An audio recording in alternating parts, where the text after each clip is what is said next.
बिस्मिल्लाहिर्रहमानिर्रहीम। स्टूडेंट, आज का जो वर्क है हमारे पास वो है इलेक्ट्रोस्टैटिक पोटेंशियल। ठीक है, तो इलेक्ट्रोस्टैटिक पोटेंशियल की तरफ हम आते हैं कि हम देखते हैं कि इलेक्ट्रोस्टैटिक पोटेंशियल क्या होती है, फार्मूला क्या है, यूनिट क्या है और उसका डिफरेंस क्या है। तो स्टूडेंट, सबसे पहले कुछ एग्जांपल दे दूं ताकि आपको आसानी से समझ आ जाए कि इलेक्ट्रिक पोटेंशियल क्या होती है। ठीक है, तो स्टूडेंट अब हम यहाँ से एक मैं एग्जांपल ले लेती हूँ सिंपल सी एक किशमिश की। ठीक है, जब हमने किशमिश लिया, यहाँ पे मैं किशमिश की बात खाने की नहीं ले रही हूँ, यहाँ हम अगर किशमिश की बात करें तो यहाँ एक किशमिश है और वो जब हम लेते हैं इतनी मतलब चिपकी होती है, और जैसे ही मैंने उसको एक बर्तन में पानी में डाल के रख दिया और कुछ टाइम बाद देखेंगे कि वो इतनी फूली हुई होती हैं। आखिर ऐसा क्यों होता है? ठीक है, और अगर हम दूसरी एक और एग्जांपल ले लें, यहाँ पे देखें, यहाँ पे हमने ये 2 बाउल लिए हैं। ठीक है, और दोनों का ना वाटर इसमें सेम है, सेम कंडीशन भी है। इसको नाम दे देती हैं ए और इसका नाम दे देती हैं बी। ठीक है, अब ये देखें, और इन दोनों को मैंने क्या किया, एक ही ट्यूब के साथ मैंने जोड़ दिया। ठीक है, लेकिन अगर मैं चाहती हूँ कि यहाँ हमारे पास बाउल बी से ए की तरफ में मतलब पानी आए, बी से पानी निकल के ए में लेके आना चाहती हूँ, लेकिन वो नहीं आ रहा। क्यों? फिर जैसे ही मैंने क्या किया, इसको हम क्या कहते हैं, जब मैंने इस ए बॉल को यहाँ पे रखा, वहीं पे है, और इसकी जो हाइट है, अगर मैंने बी बॉल की जो हाइट है मतलब उसका लेवल हाई कर दिया, फिर उसके साथ जैसे ही हमारे पास, जैसे मैंने बॉल बी का लेवल हाई कर दिया तो फ़ौरन ही पानी बी से ए की तरफ आ जाएगा। ऐसा क्यों हुआ? या किशमिश पानी में जाने से कुछ टाइम बाद क्यों मतलब फूल गई?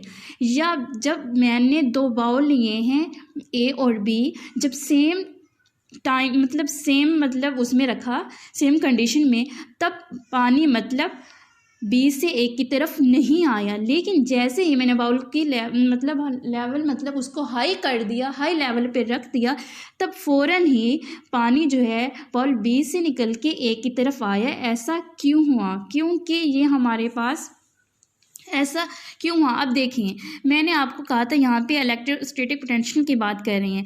फिर ये देखिए, अपने हाई लेवल से अपने लो लेवल की तरफ जाना, मतलब हाई रीजन से लो रीजन की तरफ जाना। अब ये देखें, जब मैंने किशमिश ली वो इतनी मतलब तंग थी, मतलब सिकुड़ी हुई थी, चिपकी हुई थी। जैसे मैंने उसको बर्तन में पानी में डाल के रख दिया तो वो फूल गई। क्यों फूली? क्योंकि जब पानी में डाला, किशमिश के बाहर पानी की जो कंसंट्रेशन थी वो ज़्यादा थी और किशमिश के अंदर पानी की कंसंट्रेशन कम थी। इस वजह से पानी अपनी हायर कंसंट्रेशन से अपनी लो कंसंट्रेशन की तरफ चला गया है।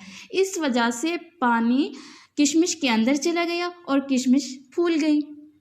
इसका मतलब ये हुआ कि कोई भी चीज़, यहाँ तो वैसे ही हम पानी ले रहे हैं, लेकिन कोई और भी चीज़ हो, कोई भी चीज़ अपनी हाई लेवल से, अपनी हाई कंसंट्रेशन से मतलब हाई से लो की तरफ जाते हैं। ठीक है, तो हर चीज़ की एक टेंडेंसी होती है कि अपने हाई रीजन से अपने लो रीजन में जाना, एक ऐसा रीजन जहाँ पे इसके लिए। अब देखें, आप कहते हैं हाई रीजन लो रीजन क्या होता है? हाई रीजन और लो रीजन का मतलब ये है, हाई रीजन जहाँ पे वो ज़्यादा हों, मतलब जैसे ही हमने किशमिश को बर्तन में पानी में डाला ना, पानी किशमिश से बाहर जो था मतलब बर्तन में वो ज़्यादा था, लेकिन किशमिश के अंदर पानी की जो कंसंट्रेशन है वो कम थी। इस वजह से पानी किशमिश के अंदर चला गया, तो मतलब हाई लेवल से अपने लो लेवल की तरफ गया है। ठीक है, तो इसी तरह जैसे मैंने बाउल की बात की है कि वो ज़्यादा था, जैसे वो सेम टाइम पे सेम लेवल पे रखा तो पानी नहीं गया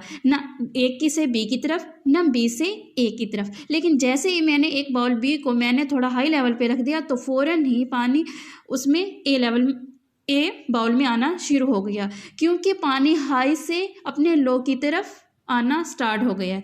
तो ये हमारी थी कुछ एग्जाम्पल जिसकी वजह से मैंने कहा आप उस समझ आ सके कि हम कैसे, मतलब कोई भी चीज़ हो, जैसे एक कमरे में हम क्या करते हैं, अगरबत्ती लगा लेती हैं, उनकी खुशबू इतनी तेज़ हो जाती है, इतनी तेज़ हो जाती है, पूरे कमरे में महक, पूरा मतलब घर ही महक जाता है। क्यों? वो जैसे हम जहाँ पे लगाते हैं वहाँ पे उसकी खुशबू इतनी ज़्यादा हो जाती है कि वो आहिस्ता आहिस्ता जहाँ पे वो कम होती है तो वहाँ पे जाना शुरू हो जाती है, जिसकी वजह से हम पूरा घर महक जाता है। तो ये हमारी कुछ मतलब एग्जाम्पल थी जिसकी वजह से मैंने कहा आपको सही तरीके से समझ आ जाए। अब है कि इलेक्ट्रोस्टैटिक पोटेंशियल क्या होती है। ये हमारे पास है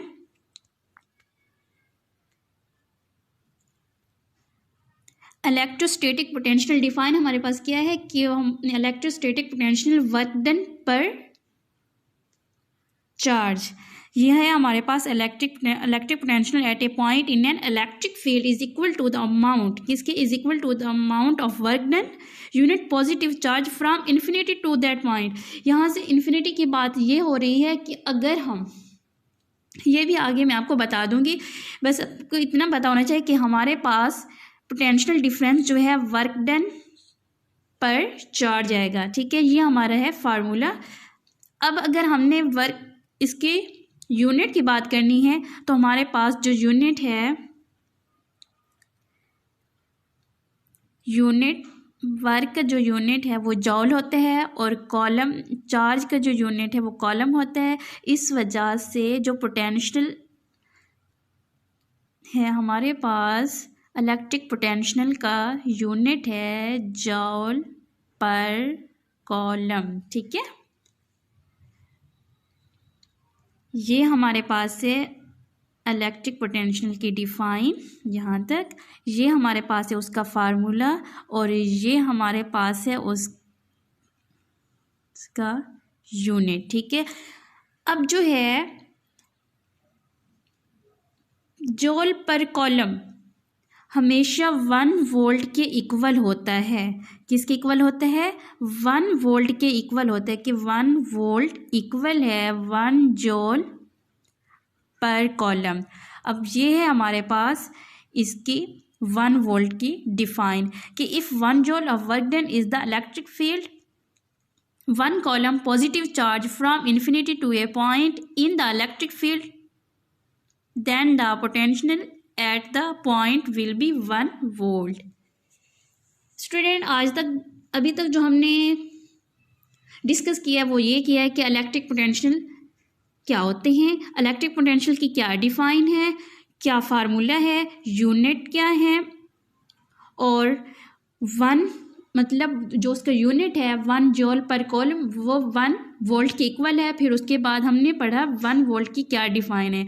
अब एक और बात कि हमारे पास ये जो पोटेंशियल इलेक्ट्रिक पोटेंशियल है इसकी डायरेक्शन क्या है। अब इसकी डायरेक्शन ये देखें, चार्ज की डायरेक्शन है हमारे पास स्केलर क्वांटिटी और वर्क है, अभी वर्क भी हमारे पास स्केलर क्वांटिटी है। देखिए वर्क हमारे पास क्या होता है F डॉट डी, ये हमारे पास है वेक्टर और ये भी हमारे पास वेक्टर है।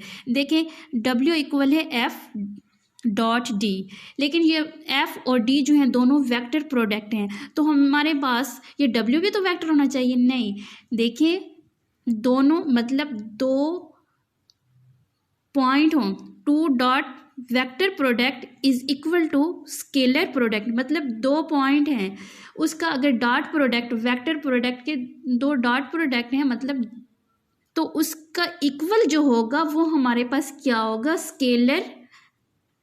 स्केलर होगा। तो इस वजह से हमारे पास ये W जो है स्केलर क्वांटिटी है और इस W की वजह से हमारे पास इलेक्ट्रिक पोटेंशियल भी एक स्केलर क्वांटिटी है। ठीक है,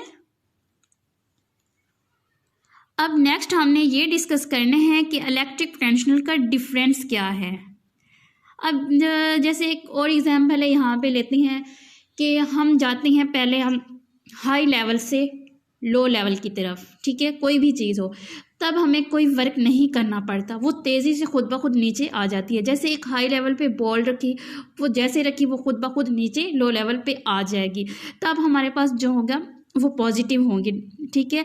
अगर जैसे ही हमने लो लेवल से हाई लेवल की तरफ जाना है, जाहिर है हम कोई वज़न लेके जा रहे हैं, कुछ चीज़ लेके जा रहे हैं, कोई 1 कॉलम चने चार्ज लेके जा रहे हैं, तो अब हमें वर्क करना पड़ेगा ना, मेहनत करनी पड़ेगी। वर्क करेंगे तो हम उसको लेके जाएंगे, तब जो उसके होगा वहाँ पे नेगेटिव होंगे, ठीक है।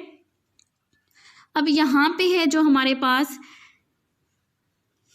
एक, ये हमारे पास है हाई पॉइंट, ये हमारे पास है लोअर पॉइंट। हाई पॉइंट मतलब पॉजिटिव और यहाँ पे है ये नेगेटिव लोअर पॉइंट।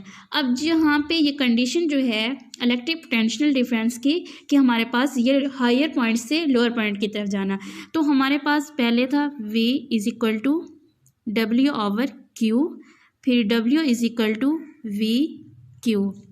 उसके बाद है हमारे पास यहाँ पे हमारे पास है VA और लोअर पॉइंट है हमारे पास VB, तो यहाँ पे आ जाएगा VAQ। फिर उसके बाद अगर यहाँ पे है A, ठीक है, फिर WB is equal to VBQB। उसके बाद हमारे पास है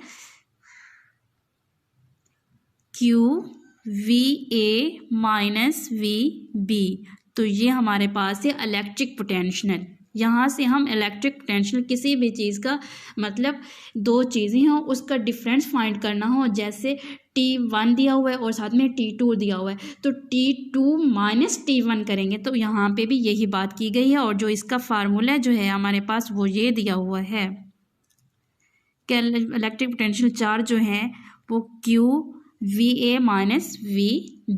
और ये हमारे पास है इलेक्ट्रिक पोटेंशियल डिफरेंस की डेफिनेशन, ठीक है।